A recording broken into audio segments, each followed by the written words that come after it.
गंगाजमुनी धरती पर बसे गांवों की अपनी एक अनोखी पहचान होती है।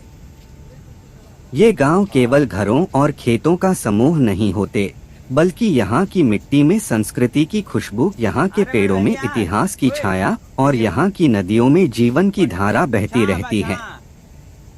इसी मिट्टी पर बसा मेरा गांव, जहाँ यह विशाल नदी हर मौसम में अपनी अलग कहानी सुनाती है, मेरे जीवन की सबसे अनमोल धरोहर है।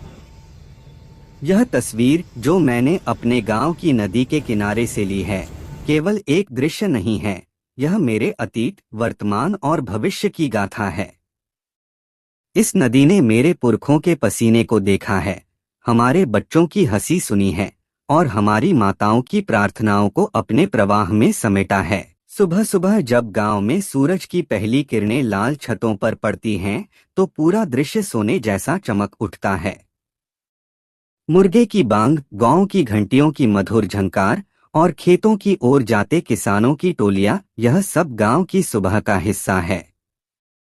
नदी की ओर से आती ठंडी हवा में मिट्टी और पानी की मिलीजुली खुशबू घुली रहती है। यह वही हवा है जिसे मैंने बचपन से महसूस किया है। जब भी शहर की भीड़-भाड़ में थकान होती है, यही हवा मुझे याद आती है और मैं लौटकर यहाँ आ जाता हूँ। गांव की जिंदगी इस नदी से गहराई से जुड़ी है। यह केवल पानी की धारा नहीं, बल्कि गांव का जीवनदायिनी स्रोत है। खेतों की सिंचाई, पीने का पानी, नहाने धोने की जरूरतें, यहाँ तक कि त्योहारों की पूजा पाठ तक, सब कुछ इसी नदी पर निर्भर है। बरसात के मौसम में जब नदी उफान पर आती है, तो उसका दृश्य अद्भुत होता है। दूर दूर तक केवल पानी ही पानी। बच्चे नाव बनाकर खेलते हैं, मछुआरे जाल डालकर अपनी रोजी कमाते हैं और औरतें घाट पर गीत गाते हुए कपड़े धोती हैं। मेरे दादा बताते थे कि इस नदी के किनारे कभी बड़े बड़े मेले लगते थे। दूर दूर से लोग आते थे। किस्सागो, नाटक मंडली और लोकगीत गाने वाले कलाकार यहाँ अपनी कला दिखाते थे। वह समय गांव के लिए उत्सव का होता था। नदी ने युद्ध और शांति दोनों देखे हैं। उसने सूखे के दिनों में हमारी कठिनाइयों को देखा है और बाढ़ के दिनों में हमारी एकजुटता को भी। गांव केवल इमारतों से नहीं, बल्कि रिश्तों से बनता है। यहाँ हर घर एक दूसरे से जुड़ा है। जब किसी के घर शादी होती है, तो पूरा गांव परिवार बनकर शामिल होता है। जब किसी के घर दुहक होता है, तो पूरा गांव साथ खड़ा होता है।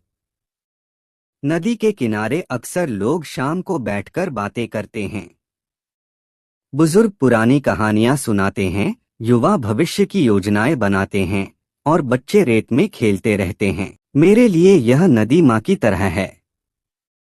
जब भी मैं दुखी होता हूँ, यहाँ बैठ जाता हूँ।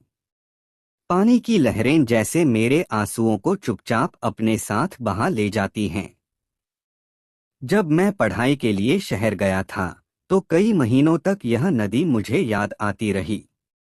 एक दिन मैं लौटकर आया और नदी के किनारे घंटों बैठा रहा।